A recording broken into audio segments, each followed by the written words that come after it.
Of Mayor Satya Rhodes-Conway. You know, it's great to represent the 2nd Congressional District. Madison is clearly at the heart of the Congressional District, and over we see these studies or reports that Madison is the best at this or best at that. And the reason, not only is it a great community made up of a lot of wonderful people, but also it has great leadership. And we have great leadership in our mayor, Mayor Satya.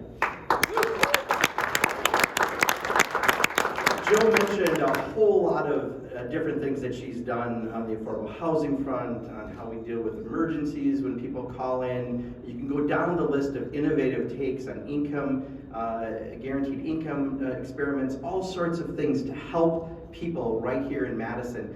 But I just want to talk just for a second about perspective in my job and how we intersect with the federal government. One, I want to talk about COVID.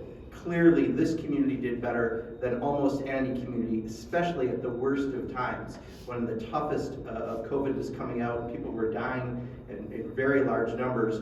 This community, because of our local government leadership, did things right. And they really made sure that we were safe. They took the funds that we gave from the federal government and used them extremely effectively to help businesses, to help people who are having problems paying rent. And out of this, we came out so much stronger because of Mayor Satya Rhodes-Conway. Also on federal funding, as Joe mentioned, I happen to sit on the Appropriations Committee, and we often are working with our local governmental leaders to figure out how to best help in communities. And there is no question that Mayor Satya has been extremely effective in getting federal dollars and additional support for priorities for this community, whether it be our Madison Metro Transit and the federal funds that she's been able to get and target towards those efforts. But really our homeless programs, when you look at the major overhaul that our county executive and the mayor are doing, we worked very closely with the mayor to deliver funds on the last project around homelessness, and hopefully we'll get an omnibus done in the next 6 weeks or so and get another bit of support from the federal government to continue to match these really great goals that the mayor's had to improve the quality of life for everyone in Madison. So my job is so much easier because I've got a wonderful partner at the city of Madison. I am very, very honored to endorse and support Satya Rhodes-Conway for re-election for mayor. And it is my great honor to introduce the person that we're all here for today, someone who has taken Madison and continued to make sure that we are not just one of the best cities in the country to live in, but we have innovative policies and innovative programs that others are duplicating and looking at because of the innovation coming out of our mayor. Let me introduce Mayor Satya Rhodes-Conway.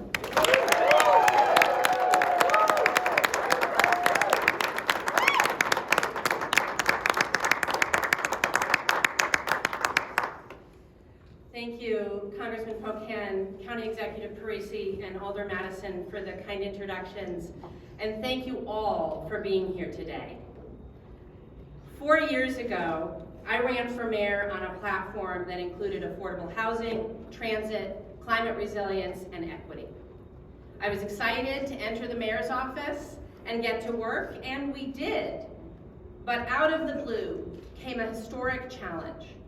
A novel respiratory virus that turned into a global pandemic. We were watching closely the news from overseas, and in early 2020, before most people in the public fully understood the disruption that was coming, the city and our wonderful public health department pivoted to focus on protecting the public and city workers from this deadly threat. We knew that city services were critical to supporting essential workers who keep our community functioning. So we looked at all of the ways that we could change our services to help support them. We ensured that the bus system continued to deliver hospital, grocery store, energy, water, government, and other essential workers to their jobs on time. We rushed to provide protections for city workers who diligently kept our streets safe, picked up our trash, and kept our infrastructure functioning. We created new grant programs to support our small businesses as they struggled. We asked our construction inspectors to stay out in the field to make sure that our construction industry did not grind to a halt. And when we lost polling places and over 1,000 poll workers in our first pandemic election, We filled those gaps. We reassigned city staff to help mail and process an unprecedented number of absentee ballots. We installed ballot drop boxes for the first time, and we innovated in 100 different ways to keep our democracy thriving. Woo. Feel free to share.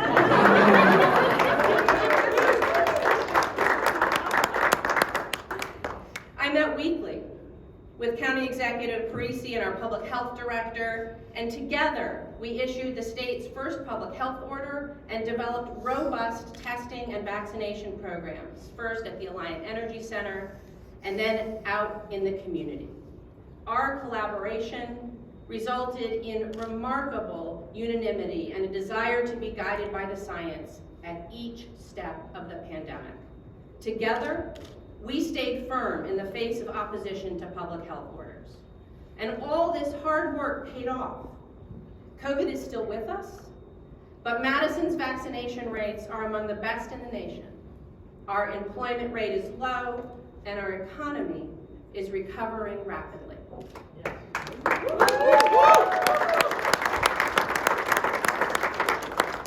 Recently, the U.S. Supreme Court's decision on abortion created a brand new medical emergency for our community. The unprecedented loss of legal and medical rights for women required an unprecedented response. That's why the city and county acted swiftly to expand staffing and hours in our reproductive health clinic and to provide long-acting reversible contraceptions. Just in this last budget, we approved new positions in public health to help patients navigate their options. In Madison, when we lead with care and compassion, we can do big things.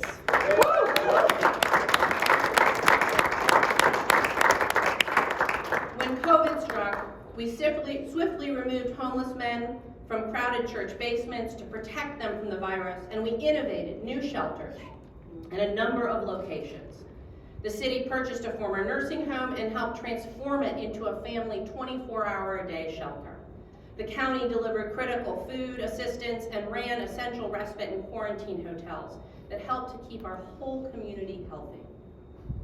And we benefited tremendously from a strong partnership with Representative Pocan and Senator Baldwin. We asked for, and they sent, millions in rental assistance when our residents needed it most, preventing evictions and homelessness.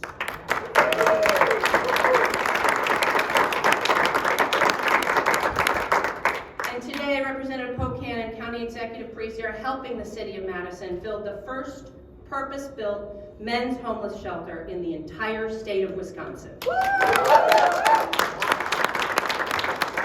are building a better Madison, and we can do big things.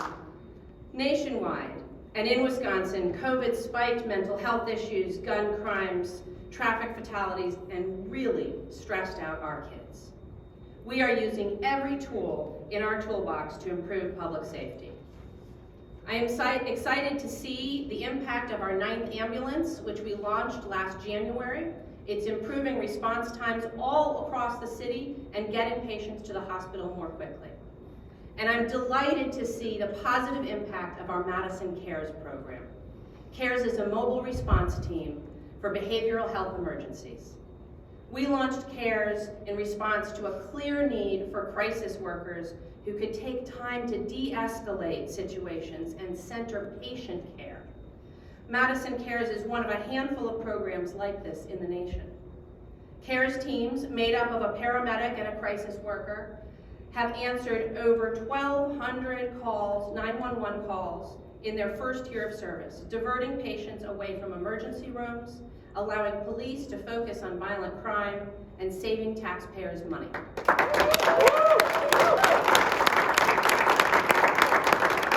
We are building a better Madison, and we can do big things.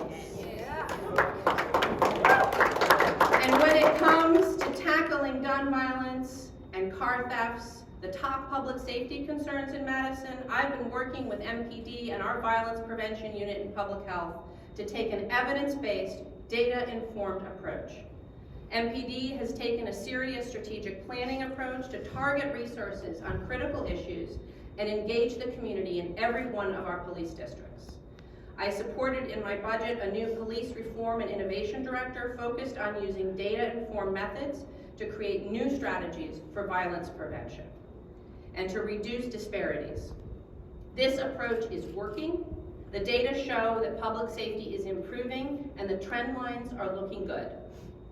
Traffic safety is another major public safety concern.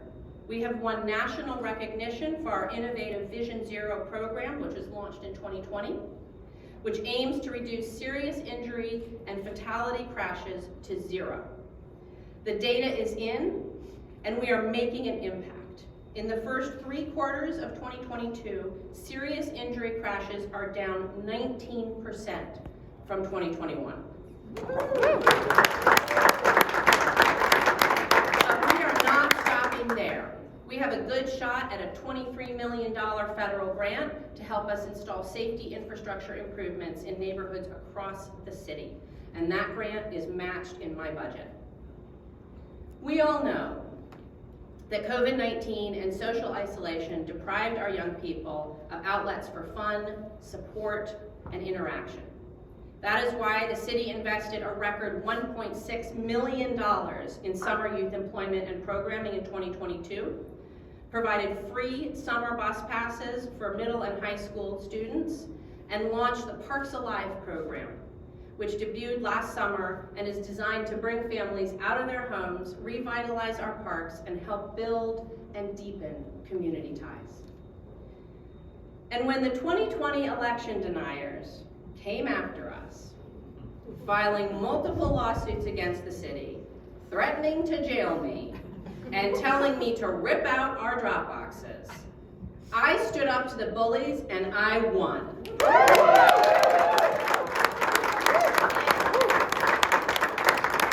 We challenged Gableman and Voss until Voss withdrew his subpoena and gave up on his fraud. And I authored a new ordinance to protect our poll workers from harassment and intimidation. I am not removing our ballot drop boxes. They look a little different, but we're not taking them out.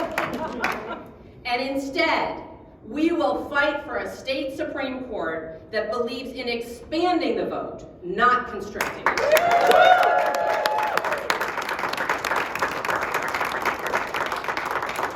The pandemic, unfortunately, has only exacerbated Madison's housing crisis. That's why we are fighting to keep Madison affordable for all of our families. We've simplified our approval processes to make it easier to build missing middle housing and backyard cottages. We've increased down payment assistance for first-time home buyers. We've increased funding to eviction defense by $1.7 million. And we've land banked property to support the creation of affordable housing all across our city. In 4 years, we have more than doubled the affordable housing budget, and we have more rental units in the pipeline than ever before. Direct city financial support has contributed to 21% of all new rental units in our economy. And as a leader in the national group Mayors for a Guaranteed Income, I have launched a guaranteed income pilot program right here in Madison, the Madison Forward Fund, that is supporting families and children who need it most and helping to build the momentum for a national program. And we've launched the first customer assistance program for our municipal utility bill, giving low-income households a break on their water and sewer bills. And this is the first of its kind in the state of Wisconsin. We are building a better Madison, and we can do big things. It's now clear that dramatic climate action is needed by all of us to ameliorate the worst impacts of the climate crisis. I'm proud to be the vice chair of the U.S. Climate Mayors, a bipartisan group of 470 mayors across the country, because mayors understand that we must move boldly to reduce pollution, protecting our planet and our people. One of the single most important things we can do here in Madison is to create a rapid and electric public transit system that offers a real alternative to car travel by delivering passengers swiftly to where they need to be, including employment centers all across the city, schools, grocery stores, and entertainment. That's why we asked President Biden to include our bus rapid transit plan in his budget last year, and he did. And that's why we asked for 46 new electric buses from the federal government, and we got them.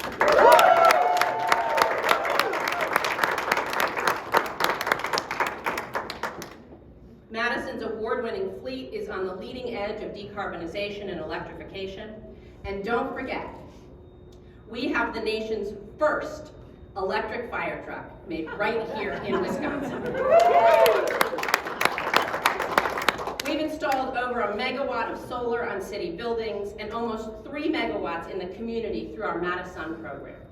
We're working to make the new Triangle development the greenest public housing in the country, and we're working in naturally occurring affordable housing to improve energy and water efficiency while protecting tenants. All of these efforts will reduce our greenhouse gas footprint and decrease air pollution. And when the air is cleaner, Madisonians are healthier. This month, we scored another federal grant from the EPA to install a citywide network of air quality sensors to monitor pollution and support greater awareness, education, and action to address air quality and health disparities in our community. We are partnering with the Foundation for Black Women's Wellness, the Latino Health Council, the Mung Institute, and UW-Madison to get this work done. When we lead with community and compassion, we can do big things. But there is so much more to do. We have to finish the state's first purpose-built shelter to serve people experiencing homelessness, continuing the transformation in our approach to serving this vulnerable population. We have to continue to invest in transit and make it easy and quick for everyone to get where they need to go. Right now, we're rolling out big policy proposals that will require employers to support multimodal commuting options, reducing traffic, improving our air quality, and supporting transit. We're rolling out policy proposals to allow increased housing construction near high-frequency transit service, making it easier to afford both housing and transportation. We're going to require our streets to be complete and green, putting humans rather than cars at the center of our street planning and design. We're going to require building owners to measure and improve energy performance of large buildings in Madison, saving them and their tenants money, improving working conditions, and lowering greenhouse gas emissions. We're going to build affordable housing for youth aging out of foster care, who too often have nowhere to go and end up homeless. And we're applying for almost $80 million in bipartisan infrastructure law funding for projects all across our community. But there is still so much more to do. Our community needs accessible and affordable housing, both rental and ownership, in every single neighborhood. We are thousands of units behind, and we have to catch up. Our community needs safe streets and safe neighborhoods, and what we're doing is working, but we cannot stop now. Our community needs programs that support working families and help them not only weather this economy, but thrive. Our community needs opportunities for young people to connect with education and employment, and to find hope for their futures. Our community needs innovative programs to support small and local businesses, to help them succeed and grow, and with them our unique neighborhood business districts. Our community needs sustained action on climate, rapidly reducing our emissions while building our resilience. Our community wants Amtrak service to connect us to Milwaukee, Chicago, the Twin Cities, and Bahamas. And our community wants to transform the Lake Winona waterfront into an amazing, accessible, beautiful park for our entire city to enjoy. And our community needs us to capture as much federal investment as possible to build a more equitable, resilient, and climate-friendly economy here in Madison. Our community needs strong and experienced leadership. So I am happy to announce that I am running for re-election as Mayor of Madison.